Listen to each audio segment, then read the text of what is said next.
Hi, I'm Dr. Bill Bomar. I'm the Executive Director of the University of Alabama Museums, which includes Moundville Archaeological Park. For 16 years, I was the director here at Moundville, and during that time, we did a major renovation and expansion of the museum and put in new exhibits. And that's what we're going to look at today, the exhibits at the Jones Archaeological Museum at Moundville Archaeological Park. So come on in and let's look around some. One of the things we wanted to do right off the bat, we knew we wanted to have an immersive environment, an environment that made visitors to the museum feel immersed in the culture of Moundville, to make them feel as if they'd been transported back in time to another place 800 years ago when Moundville was at its peak.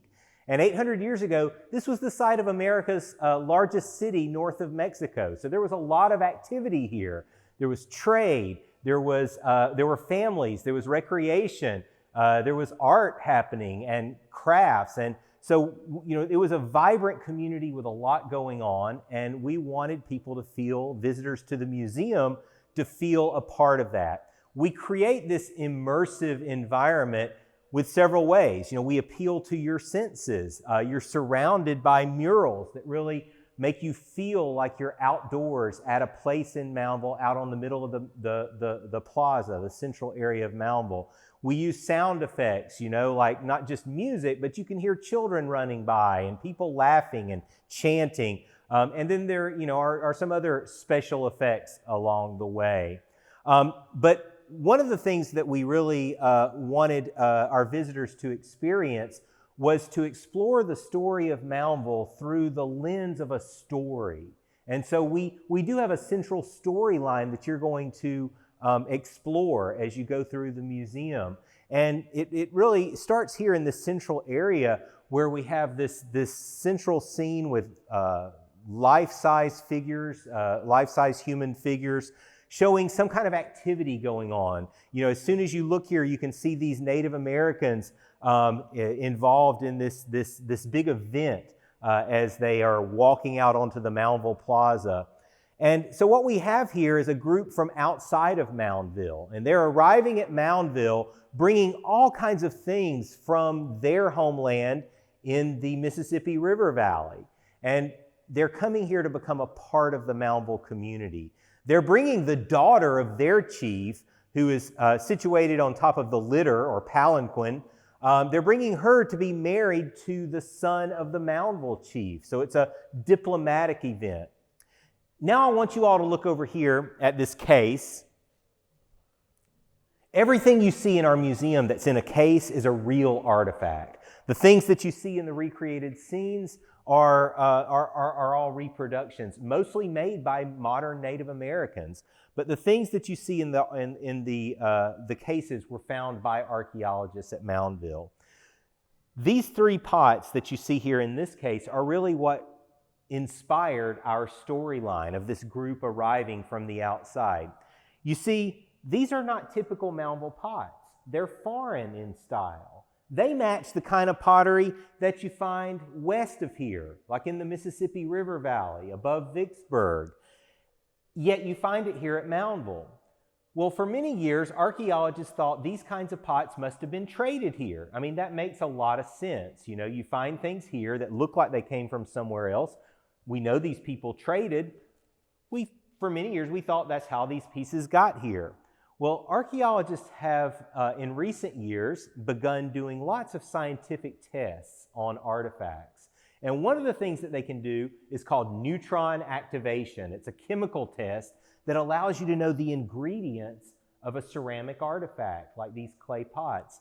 And so archaeologists have done this test to these kinds of pots that are foreign in style, and they found that many times they were made here with Moundville clay, but they're foreign pots.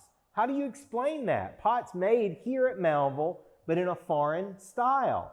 The explanation has been that there must have been people who came here to Moundville and started making pots here with their style. And so that's what inspired our story. That's why we have this group arriving at Moundville to come here with their traditions and their language, their artistic style, and become part of the Moundville community. So Moundville really was a bustling metropolis with maybe even different languages spoken. There were people from other places who had different customs and traditions, and they became this community.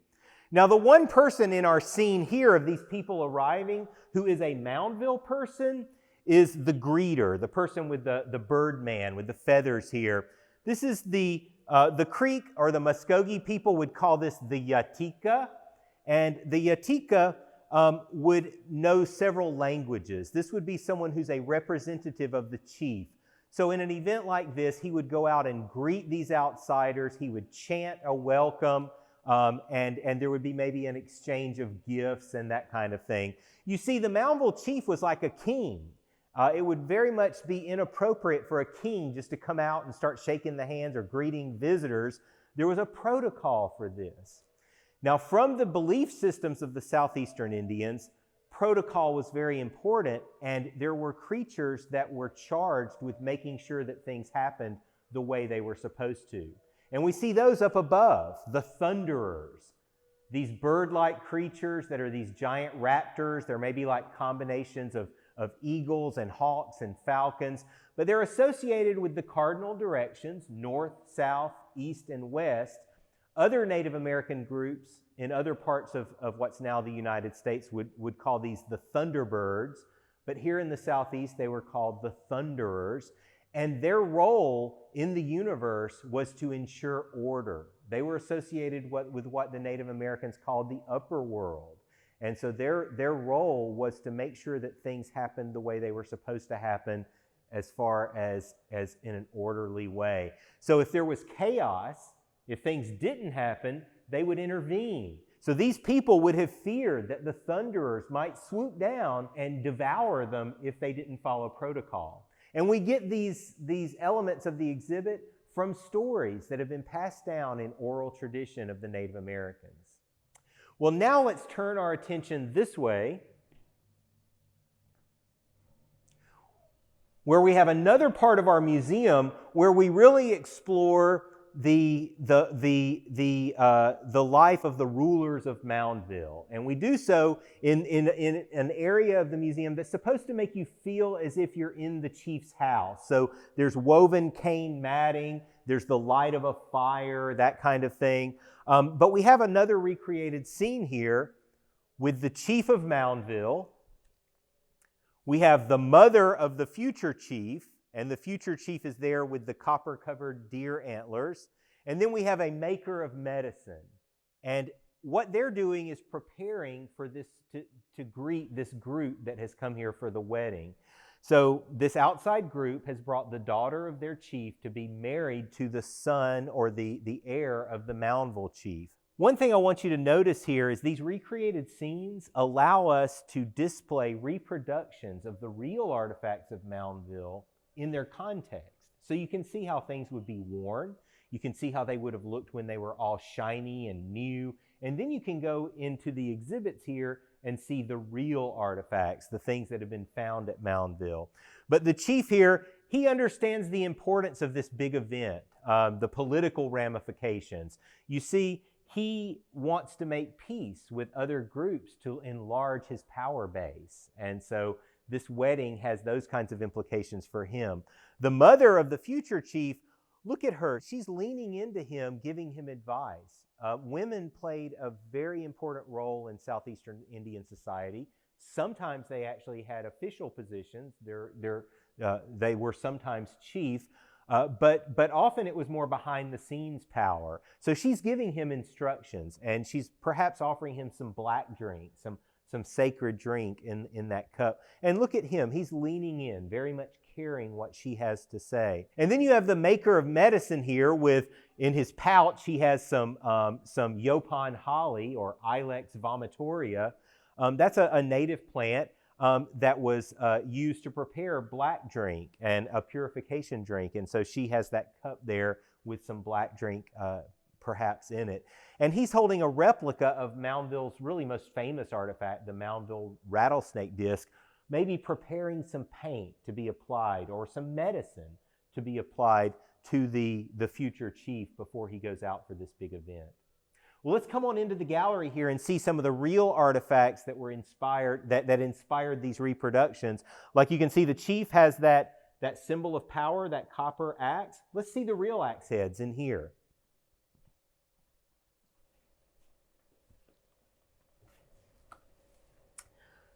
So we have over 250 objects on exhibit in the Moundville Museum, and over 50 of those are on loan from the Smithsonian Institution, but they were found here at Moundville. Here you can see all of these objects are on loan from the Smithsonian. We believe Moundville chiefs carried ornamental axes as symbols of power, kind of like a king carries a scepter to show he's the king. This would be something he would carry that would make him unmistakable as the chief. People would know he's the ruler. And we find these artifacts at Moundville, these copper axe heads, that if you look at them just even with a magnifying glass, they don't show any evidence that they were ever used to chop anything. So they weren't practical tools or weapons, but they are symbols of weapons.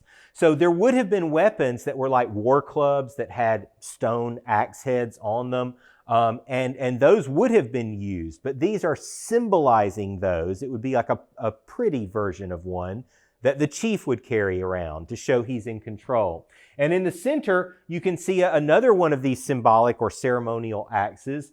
It's a monolithic axe. That means monolithic means one stone. It's carved out of a single piece of stone. So some beautiful artwork you're going to see here in the Moundville Museum. You can just see how graceful the curves are on that monolithic axe and how smooth it is. Speaking of beautiful artwork, let's take a look at the most beautiful object ever discovered at Moundville.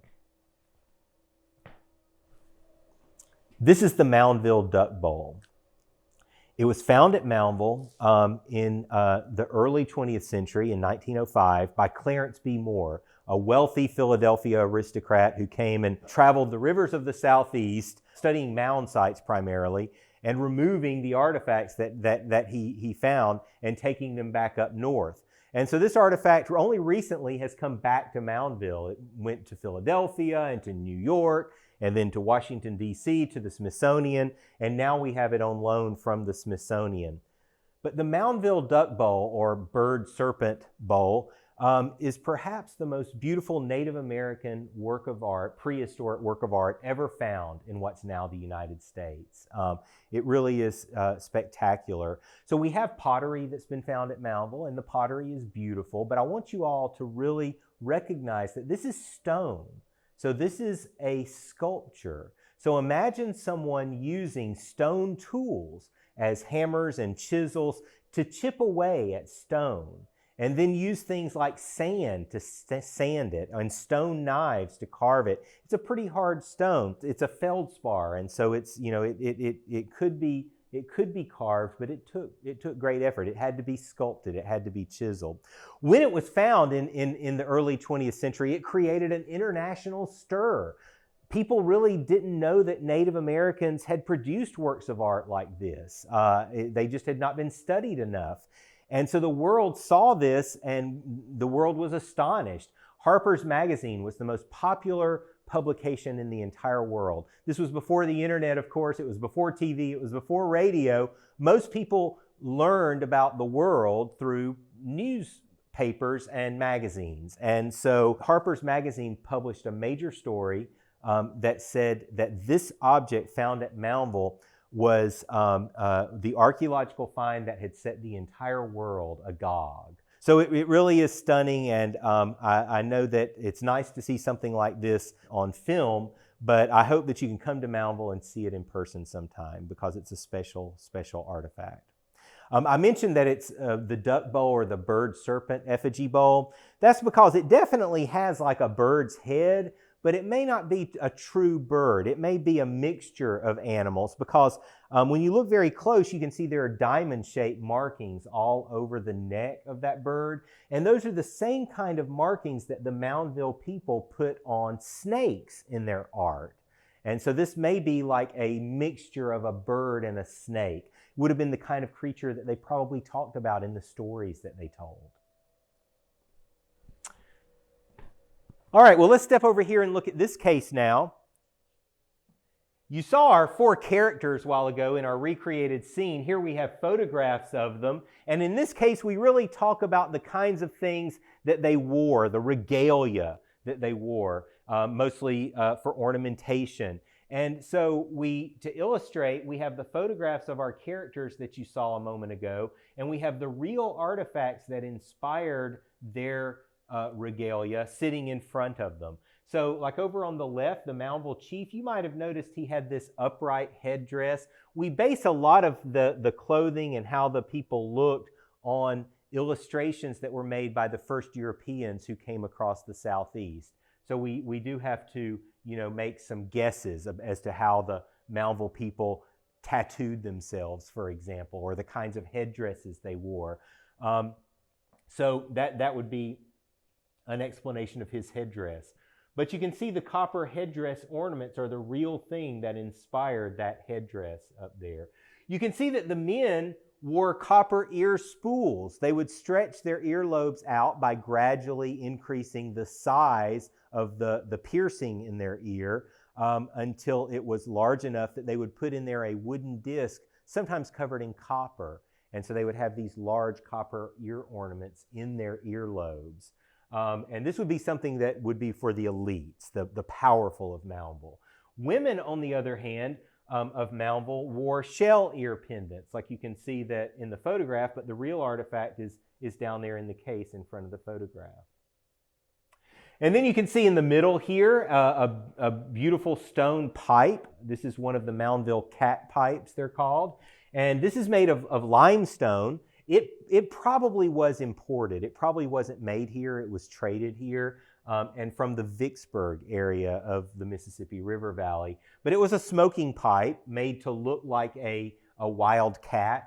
And you can see there is a hole in the top for putting tobacco in. And then the pipe stem would be something separate made of wood. So you would have a wooden pipe stem that you would insert into the hole on the back of the cat, and it would be for smoking. And then you can see this Moundville ceremonial cup would have been perhaps used as she's using it in the photograph to serve a sacred or ceremonial beverage. Many of the artifacts found at Moundville are made of copper, and you can see some of the copper pieces here. The Native Americans of the United States, of what's now the United States, never developed metal smelting technology prehistorically, but they became very skilled at working soft metals like copper. And so they would use copper from far away, perhaps from the Appalachians or maybe as far away as the Great Lakes, hammer it out into thin sheets, kind of like aluminum foil, and then they would make embossings on it, or they would hammer designs into it and cut it out and make things that were ornamental, like these pendants you can see here, or the ear spools that we already mentioned. Now, our maker of medicine, he's wearing this cat skull on his head. He's like a cat man. That's specifically based on images that we see on Moundville artifacts, like this gorget over in the far corner. It is a half man, half cat. So here we have an artifact made by the Moundville people that has an image on it of someone who's half man and half cat. We think that maybe that signifies that the religious leaders of Moundville, like this shaman or maker of medicine or priest, they would dress they would dress like an animal whose characteristics they would try to take on in their ceremonies. So we already saw one stone bowl, the Moundville duck bowl. Here's another one, also incredibly spectacular. This is the vulture effigy bowl. It may actually, some people have speculated it may not be a vulture, it may be a condor, like a California condor, which is no longer here in the Southeast, but was at one time. But this is sculpted out of stone, and you can see the feather work all along the sides. That continues all the way around the piece. Also on loan from the Smithsonian. One kind of artifact that you find at Moundville are these stone discs, or stone pallets, as they've been called. In fact, when these artifacts are found at other sites in the Southeast, often the first thing the archaeologists wonder is if there's a connection to Moundville, because they're so characteristic of Moundville. They've been called pallets traditionally because like an artist uses a palette to prepare paint, because we find paint residues on them. And you can still even see some red on the surface of that one right there. And if you use magnifying glasses and microscopes, you can find other pigments on them as well. But that's not all you find on there. They've been studied extensively, and we found some stains on them that we think suggest that they were wrapped in fabric. So maybe they were very sacred, like kept in a sacred bundle. Other residues have been found on them, like plant remains and animal remains. So really suggesting that they're far more than paint palettes. They must have been used for rituals. We think they're maybe very much like a stone surface that a maker of medicine or a shaman would use to prepare medicine, which would be applied in ritual applications. So these are very special artifacts. The one that's the best known, though, is special because of the elaborate design on it. And that's the Moundville rattlesnake disc. It's the state artifact of Alabama. And it was found here at Moundville before this was ever even a park. It was found in the 1800s by a farmer who was plowing his land, and his plow turned up this artifact. But on it has this elaborate design of two snake-like creatures. They are rattlesnakes because they have rattles on the tail, tied into knots. But the heads on them are not typical rattlesnake heads. Maybe they're cat heads. So these are mythical creatures. They're combinations of animals. And in the center of these two snakes tied in knots is another symbol that's been called the hand and eye. It looks like an open hand with an eye on the palm of the hand. When archaeologists try to figure out what these symbols mean, a valuable source is to look at the stories that were passed down historically and traditionally among Native American groups. And so this has been done for the symbols on the rattlesnake disc. And the hand and eye, archaeologists, I think, have come up with a pretty good theory about what it symbolizes. It makes a lot of sense for Moundville. You see, we think that this is a hand, and that thing that was maybe made to look like an eye is maybe a passageway into the afterlife. It may be where the dead went after they died. And let me explain that, because the best way to explain it is to tell the story. Let me tell you the story that Native Americans told for hundreds and hundreds and hundreds of years. They say, and in particular, the Cherokee told this story, and then the Lakota, also way up in the Midwest, also told an almost identical story, that when people die, our soul travels to the western edge of the earth disk, the flat earth, and our soul waits there. And then night after night, as more people die, they come and join them at the edge of the earth disk, waiting. More people gather until finally, during a certain time of year, every year, the great hand of the Creator would appear in the night sky. And at the moment that that palm of that hand was even with the horizon, the dead would leap off of this earth into that hand and enter the river of light, or the path of souls.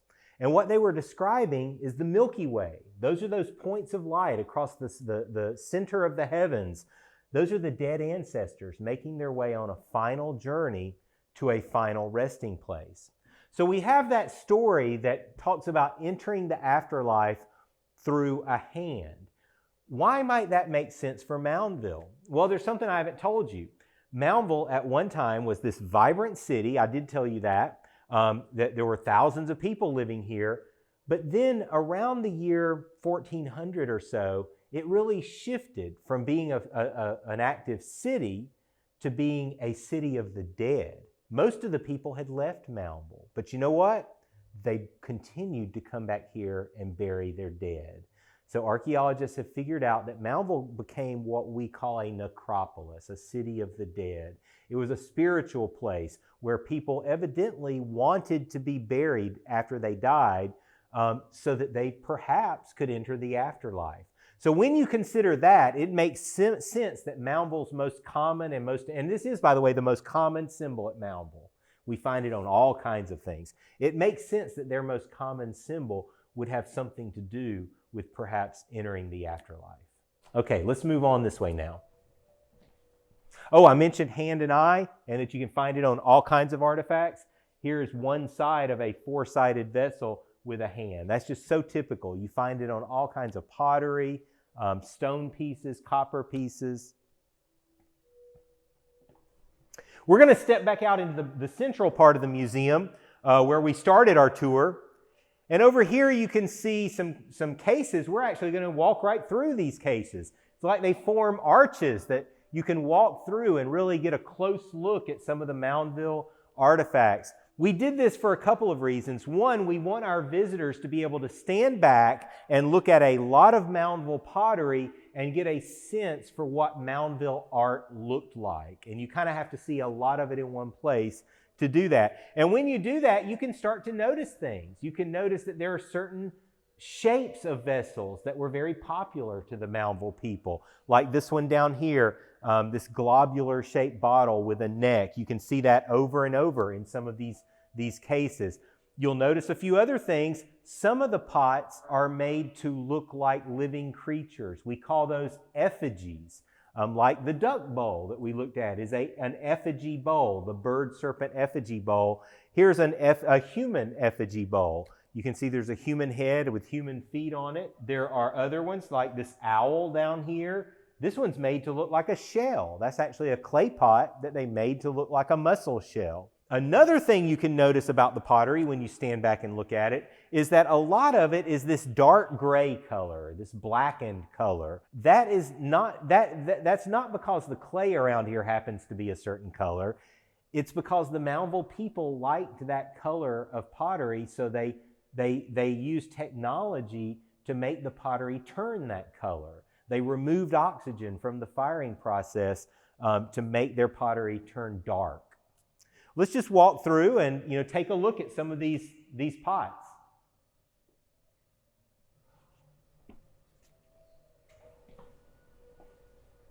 So here we can see some more Moundville pottery, and I mentioned a while ago effigy pots are effigy vessels or artifacts, or things made in the likeness of a living creature. That's what all of these are. And we have some interesting animals here that the Indians, the Native Americans, made into their pottery. We have a beaver, he's chewing a stick. We have a bat, a duck, a fish, a frog, another frog. One thing you notice about those animals that they chose to emphasize in their art is these are all animals that really could live and function in very different kinds of environments. You see, we today, when you study biology, you learn about taxonomy, and we scientists, biologists often use like a Latin system of identifying plants and animals or categorizing them. The Native Americans of the Southeast had an elaborate system of categorizing plants and animals as well. And their categories often were things like creatures of the sky, creatures that could fly, creatures that could walk on the earth, creatures that dug into the earth, creatures of the top of the water, creatures beneath the water, things like that. But what do you notice about all of these animals? They transcend those different categories. A beaver can go on the land or in the water. A beaver eats wood. That's odd. You have a frog. It starts as a tadpole in the water. It transforms to something else, a creature that can come out of the water and hop around on the land. You have ducks. They can fly. They can swim on top of the water. They can even dive under the water for a while. So they transcend all of those. So we do find that the Native Americans paid special attention in their art to these kinds of creatures that could transcend these categories. Now we're going to really leave Moundville and explore the outer world as we look at the spiritual outer world and the connections that Moundville had with other places. So let's move into this area where the exhibit looks really different.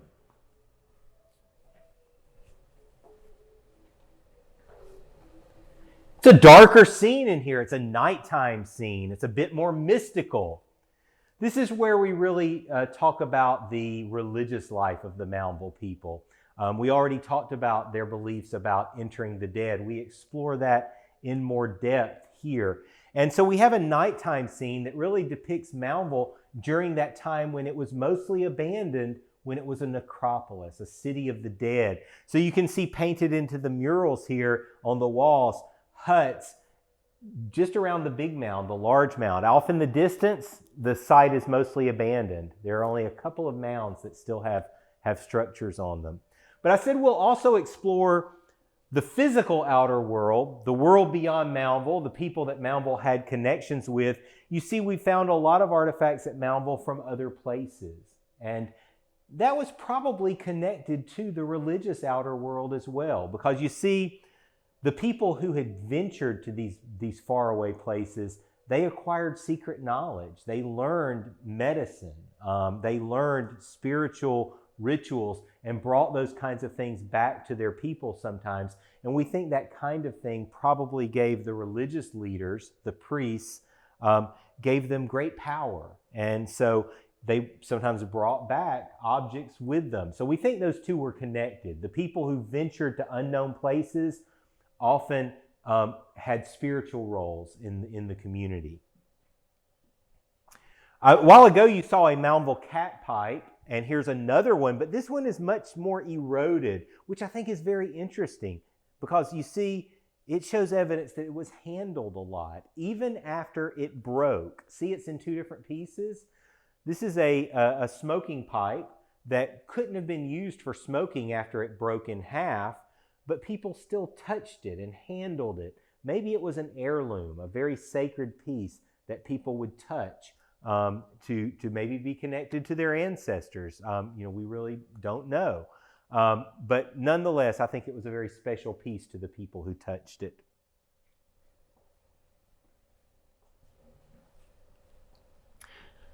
So I mentioned the hand and eye and how it appears on so many Moundville artifacts. In this case, you can see some fantastic examples of the hand and eye.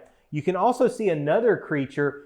At the very beginning, we saw the raptors, the thunderers that were up in the heavens that ensured order in society. Well, those we got that idea from Moundville pottery, and you can see some of those pots in this case that inspired that idea. So far, some of the symbols we've talked about are the hand and eye, Moundville's most common symbol. We've talked about the thunderers, the thunders, but I'm going to show you another one that is it's Moundville's second most common symbol, and that's the winged serpent. Let's take a look at this case over here.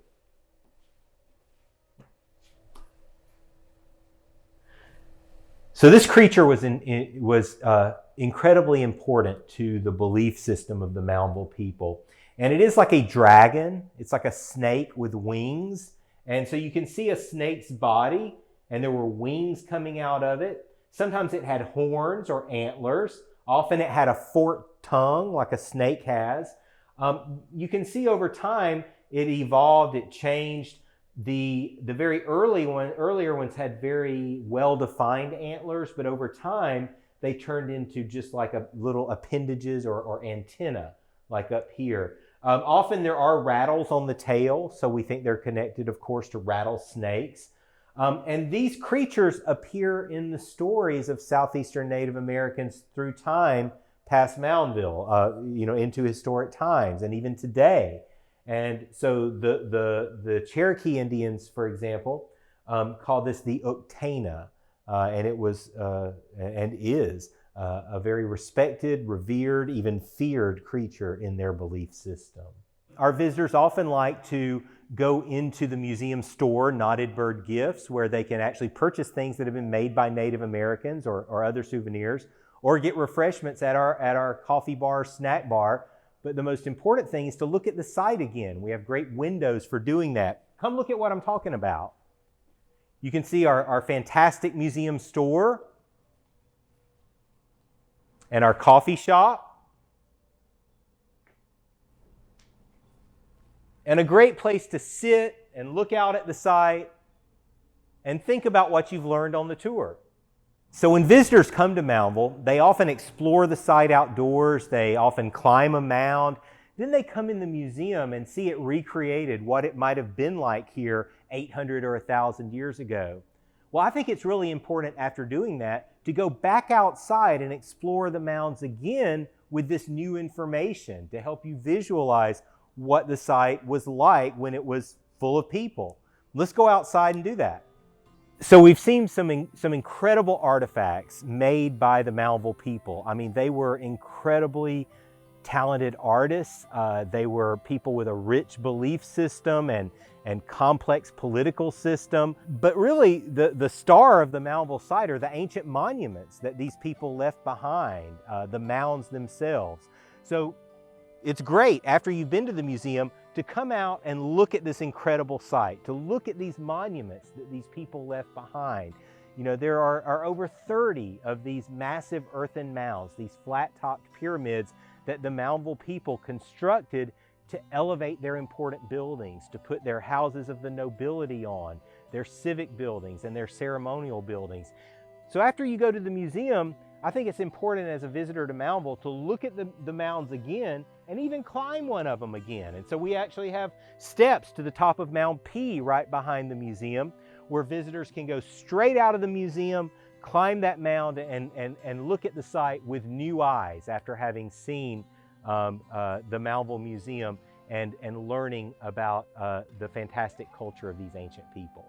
I hope you've enjoyed this virtual tour of Moundville and the museum here. I hope someday you can come in person and explore this fantastic site. The Moundville site is really one of the great prehistoric treasures of what's now the United States. It not only deserves to be preserved, it deserves to be studied and celebrated as a fantastic achievement of the people who lived here long ago.